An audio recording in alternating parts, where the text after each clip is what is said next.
ES Audio. From the Evening Standard in London, I'm Rochelle Travers, and this is The Leader. Rosebank, the huge UK oil and gas field that has just been given the green light for development and production.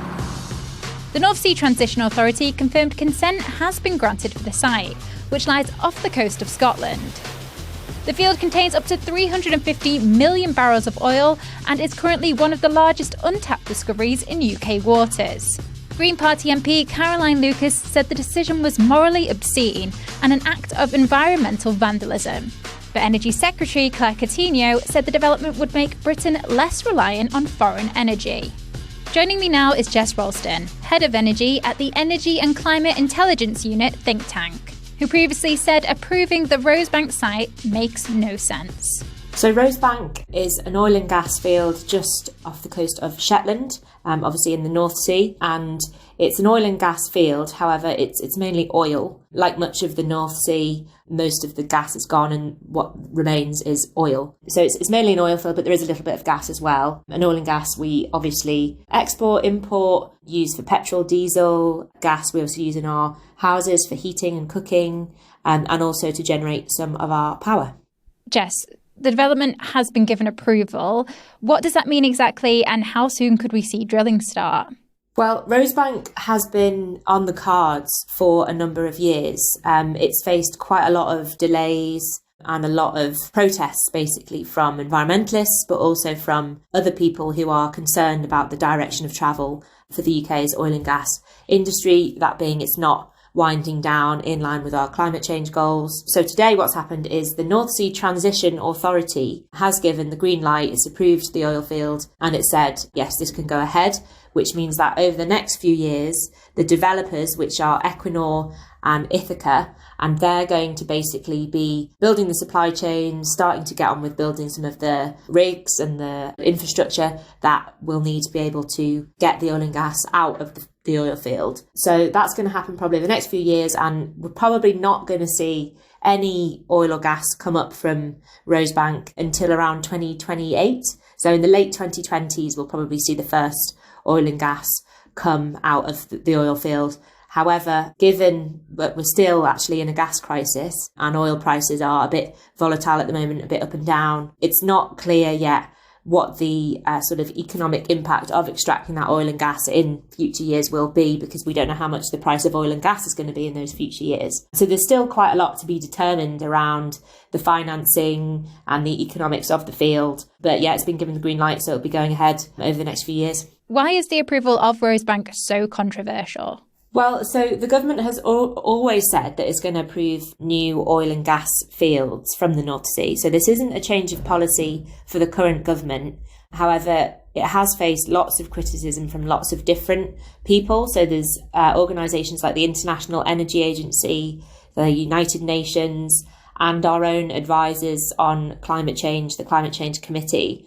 They've all said that there should be no new oil and gas fields. So the UK government's decision does go directly against what those expert organisations have said, and therefore it's faced lots of criticism, but not only on environmental grounds, but also some of the experts in the field are saying that energy security actually won't be improved by this new oil field. Our bills certainly won't go down from it, and in the long run, the North Sea is in terminal decline. It's running out no matter what the government policy is.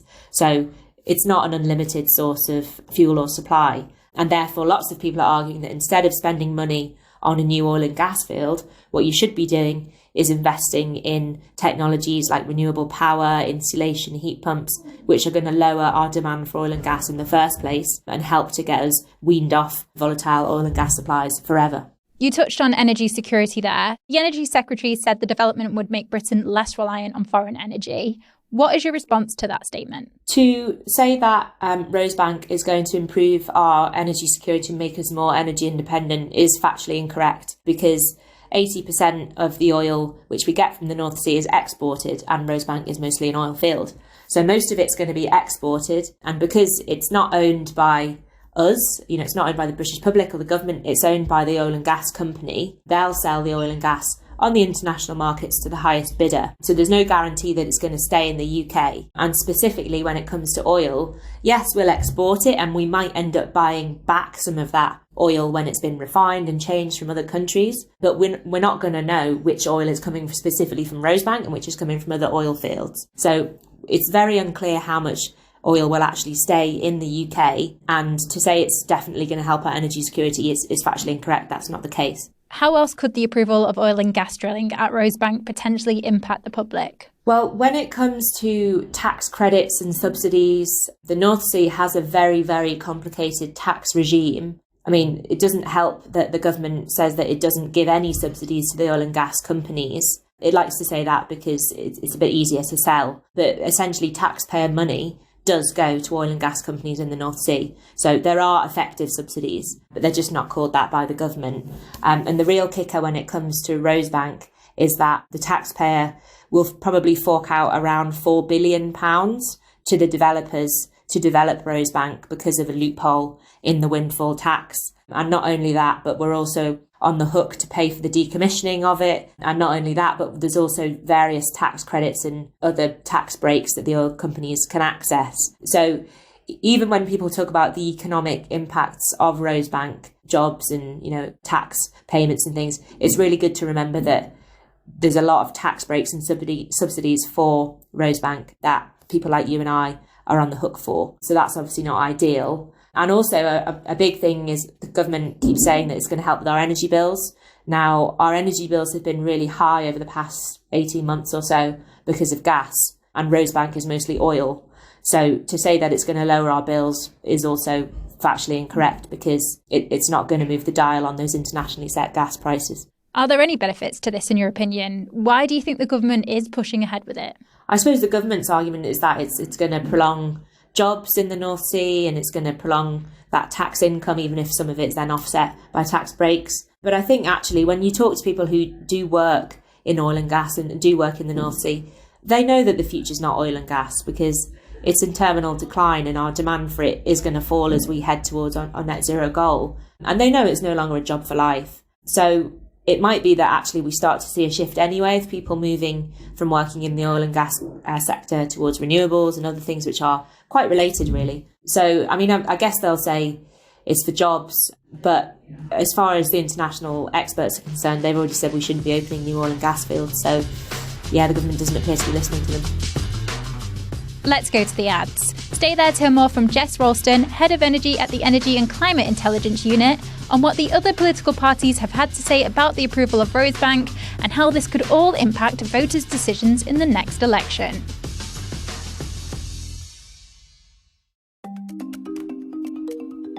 The government said in July it would issue hundreds of new licences for oil and gas. How concerning is that moving forward?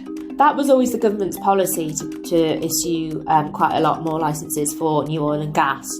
However, if you continue to emit through oil and gas in the North Sea, you are going to have to find other ways to reduce your emissions to meet your legally binding goals, right? So you can't just carry on pretending that they don't exist. You are going to have to find the emissions reduction somewhere.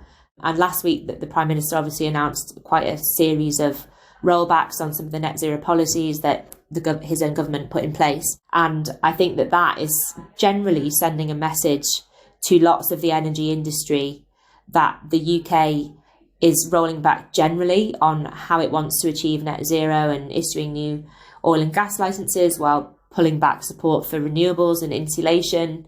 When the whole world is moving towards green investment and we're competing internationally for that green investment, this doesn't send a message that's terribly helpful to investors. It's going to spook them and basically going to make us look like we haven't really got our ducks in a row. We don't know what the plan is for reaching net zero, and we don't have the policies in place to get there. So there's a lot of confusion and a lot of chaos around what the government's approach is now to net zero, because the past few months and particularly last week has sent very mixed messages.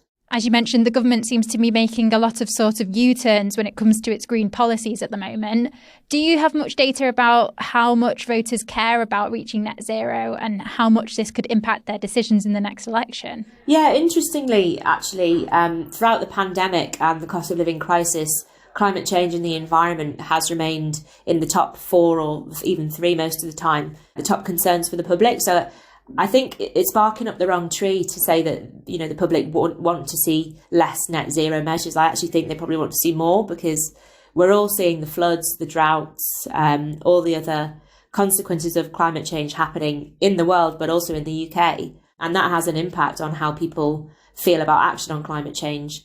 And I do think by trying to speak to a very small minority of people within the Conservative Party, a very small minority of voters, the Prime Minister is potentially alienating a lot of people who sit in that middle ground or are very much pro-climate action. And I think the evidence will be in the polls as we head up towards the election, because everyone you speak to is concerned about climate change. It's a topic of conversation on the dinner table. There's lots of news about it. And I do think that's a testament to how much the British public care about acting and doing our bit. And at the moment, I think it's quite clear that the series of decisions that have been made by government are not towards doing more. They're more about doing less. The Energy Secretary Claire Coutinho has taken to social media, posting, "We will not play politics with our energy security." Even the Independent Climate Change Committee has said that in 2050, we will need oil and gas for a quarter of our energy. The choice we face in this: do we shut down our own oil and gas, leaving us reliant on foreign regimes? Do we lose 200,000 jobs across the UK? Do we import fuel with much higher carbon footprints instead and lose billions in tax revenue? And that's it from this episode of The Leader. This podcast is back tomorrow at 4 p.m.